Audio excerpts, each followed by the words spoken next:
कि उसके fans letters जो आते थे, इतने फैंस लेटर आज तक मैंने किसी एक्टर के आते हुए नहीं देखे। उसमें कुछ फैंस लेटर ऐसे आते थे कि लड़कियां अपने खून से उसको खत लिखती थी। कोई लड़कियां ऐसा भी खत लिखती थी कि भाई मैंने तुम्हारे साथ शादी कर ली है, तुम्हारे फोटोग्राफ्स के साथ। बॉलीवुड में जब किसी का सिक्का चलता है तो ऑडियंस उसे एक्टर से स्टार, स्टार से सुपरस्टार और सुपरस्टार से भाईजान, बादशाह और शहंशाह तक बना देती है। और वही बदलते वक्त के साथ जब कोई इररिलेवेंट होने लगता है तो वो कहाँ गायब हो जाता है, किसी को कानों कान पता तक नहीं चलता है। राजनीति कहो तो, परिवार कहो तो, पब्लिक कहो तो, फिल्म इंडस्ट्री कहो तो, ऐसा कोई व्यक्ति नहीं है जिसने राजेश खन्ना के साथ में एक तरीके से कहा जाए दुर्व्यवहार नहीं किया। पर इन सिचुएशंस में भी कुछ स्टार्स, कुछ एक्टर्स अपना ऐसा कमबैक करते हैं कि पूरी बाजी ही पलट जाती है। तो आज मैं, दर्शिल और हम फिल्म वाले ऐसे ही 5 एक्टर्स के बारे में बात करेंगे जिनके कमबैक ने पूरे बॉलीवुड को शॉक कर दिया था। और 5वां नाम तो तुम्हें भी शॉक कर देगा, इसलिए तुमसे रिक्वेस्ट है कि इस वीडियो को एंड तक जरूर देखना।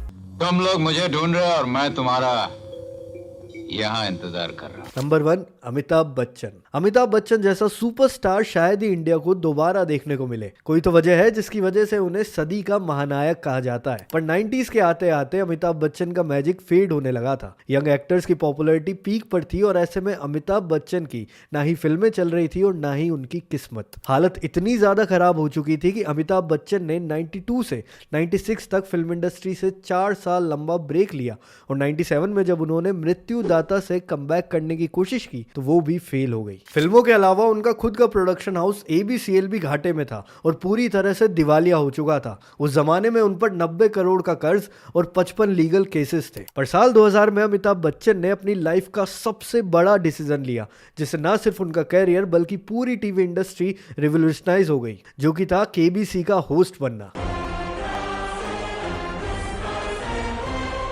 इस बीच उन्होंने पैसों के लिए बूम जैसी B ग्रेड फिल्में भी करी, पर धीरे धीरे अमिताभ बच्चन ने अपनी खोई पॉपुलैरिटी पा ली थी। जहां मोस्टली एक्टर्स अपने आप को टाइम के साथ चेंज नहीं कर पाते, इवॉल्व नहीं कर पाते, अमिताभ बच्चन ने अच्छी फिल्में पिक करी और एक ऐसी लौ जलाई जिसकी रोशनी में बॉलीवुड आज तक चमक रहा है। हम भी वो हैं जो कभी किसी के पीछे नहीं खड़े होते, जहाँ खड़े हो जाते हैं लाइन वहीं से शुरू होती है। नंबर 2, बॉबी देओल। बॉबी देओल की जर्नी अपने आप में बहुत इंस्पायरिंग रही है। जहां धर्मेंद्र और सनी देओल एक्शन स्टार्स थे, बॉबी देओल की एंट्री एक चार्मिंग एक्टर की तरह हुई थी जिसे 90s के एक न्यू एज हीरो की तरह देखा जा रहा था। एस्टेब्लिश भी हो गया था, पर मिड 2000 से उनका डाउनफॉल शुरू हुआ। उनकी फिल्में न सिर्फ बॉक्स ऑफिस पर बुरी तरह पिट रही थी बल्कि इससे बॉबी देओल की फिल्म चॉइसेस और एक्टिंग पर भी सवाल उठने लगे थे। और इसी तरह धीरे धीरे Bobby Deol main stream cinema से इररिलेवेंट होते चले गए। रेस 3 और हाउसफुल 4 को उनके कमबैक की तरह देखा जा रहा था, पर वो दोनों फिल्में ही बकवास साबित हुई। और फिर बॉबी देओल का असली कमबैक तब हुआ जब उन्होंने अपनी स्टार इमेज को पीछे छोड़कर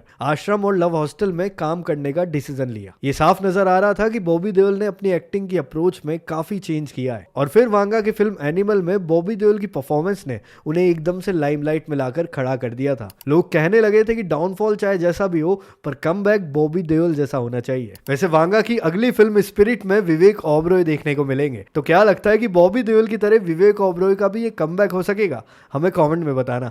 इस गेम को मैं हमेशा के लिए बदलने वाला हूँ। नंबर 3, अक्षय खन्ना। बॉबी देओल के कमबैक के अलावा अगर किसी के कमबैक ने ऑडियंस को सबसे ज्यादा सरप्राइज किया है तो वो है अक्षय खन्ना। बस अक्षय खन्ना के केस में ऑडियंस को ये बात भी रियलाइज हुई कि कैसे अक्षय खन्ना का ट्रू पोटेंशियल अब तक हमें देखने को मिला ही नहीं था। 90s के बाकी कन्वेंशनल हीरोज के बीच में अक्षय खन्ना की प्रेजेंस थोड़ी अलग फील होती थी। 2000s में अक्षय खन्ना ने हमें बहुत सारी मेमोरेबल फिल्में भी दी है। दिल चाहता है, हमराज, हलचल, हंगामा, 36 चाइना टाउन, नकाब और रेस, जिसमें अक्षय खन्ना की परफॉर्मेंस अनडाउटेडली आउटस्टैंडिंग थी। पर दूसरे नए एक्टर्स के कंपटीशन के चलते और अपने हेयर फॉल के चलते अक्षय खन्ना लाइमलाइट से दूर रहने लगे थे। और सालों बाद जब ऑडियंस ने उन्हें मॉम, इत्तेफाक और सेक्शन 375 जैसी फिल्मों में सीरियस रोल करते हुए देखा तो उन्हें रियलाइज हुआ कि Akshay Khanna as an actor कितना इवॉल्व कर गए हैं। पर सही मायने में उनका कमबैक तब हुआ जब उन्होंने दृश्यम 2 और छावा में औरंगजेब का रोल किया। बॉलीवुड में बहुत सालों के बाद ऐसा लग रहा था कि एक दमदार विलन हमें देखने को मिला है। अब ऑडियंस उन्हें ज्यादा से ज्यादा देखना चाहती है और अच्छी बात यह है कि अक्षय खन्ना की आने वाली फिल्में भी काफी इंटरेस्टिंग होने वाली है, जिसमें शामिल है महाकाली, बाली और धुरंधर। तुम्हारे जैसे भुट्टे रोज सीखते हैं। नंबर 4, रजत बेदी। रजत बेदी उन एक्टर्स में से है जिन्होंने बहुत कम स्क्रीन प्रेजेंस करी है, लेकिन उसके बावजूद ऑडियंस को वो याद है। बॉलीवुड को जब भी अमीर बाप की बिगड़ी औलाद दिखानी होती थी तो रजत बेदी उनकी फर्स्ट चॉइस होते थे। सबकी इज्जत करेंगे तो लूटेंगे किसकी? पर एक अच्छी पर्सनैलिटी होने के बावजूद रजत बेदी को बॉलीवुड से गायब होना पड़ा, क्योंकि जितना भी काम उन्होंने किया था उससे उन्हें कुछ खास फायदा मिला नहीं था। पर फैंस को बड़ी खुशी हुई जब इतने सालों बाद रजत बेदी बैड्स ऑफ बॉलीवुड में हमें देखने को मिले, और अब ऑडियंस उन्हें वापस बार बार स्क्रीन पर देखना चाहती है। अब आखिरी एक्टर के बारे में बात करने से पहले कुछ एक्टर्स का नाम मेंशन करना जरूरी है, जिसमें से पहले है सनी देओल। 90s के one of the biggest action hero थे सनी देओल। उनकी फिल्मोग्राफी इंडिया की ऑडियंसेस के साथ काफी रेजोनेट किया करती थी, पर धीरे धीरे जब फिल्में इवॉल्व हो रही थी, टाइम चेंज हो रहा था, सनी देओल अपनी अप्रोच को उतना चेंज नहीं कर सके, और दोनों देओल ब्रदर्स का डाउनफॉल उसी टाइम शुरू हुआ। लेकिन गदर को लोग भूल नहीं पाए थे, इसलिए जब गदर 2 आई तो लोगों ने उसे एक त्योहार की तरह सेलिब्रेट किया। और आने वाले 2 सालों में बॉर्डर 2, लाहौर 1947, रामायण पार्ट 1 और रामायण पार्ट 2 जैसी फिल्मों में वो हमें देखने को मिलेंगे। दुश्मनों पूछो तारा सिंह कौन है। नीना गुप्ता जी 70s में इंडियन पैरेलल सिनेमा का एक जाना माना नाम हुआ करती थी, जो कि अपनी जिंदगी गुमनामी में गुजार रही थी। But life has different plans for her. आजकल हर एड, हर वेब शो और फिल्मों में नीना गुप्ता जी आराम से दिख जाती है, पर उनकी कमबैक की स्टोरी की शुरुआत बड़े इंटरेस्टिंग तरीके से हुई थी। साल 2017 में नीना गुप्ता जी ने अपनी इंस्टाग्राम पोस्ट पर यह लिखा था, I live in Mumbai and work as a good actor, looking for good parts to play, and guess what, इसके बाद उन्हें एक नहीं पूरे 5 ऑफर्स मिले और उन्होंने सारे एक्सेप्ट किए, जिसमें से बधाई हो और पंचायत का कैरेक्टर आइकॉनिक बन गया। तेरे चेहरे पे ना बिल्कुल ना सुहाता ये।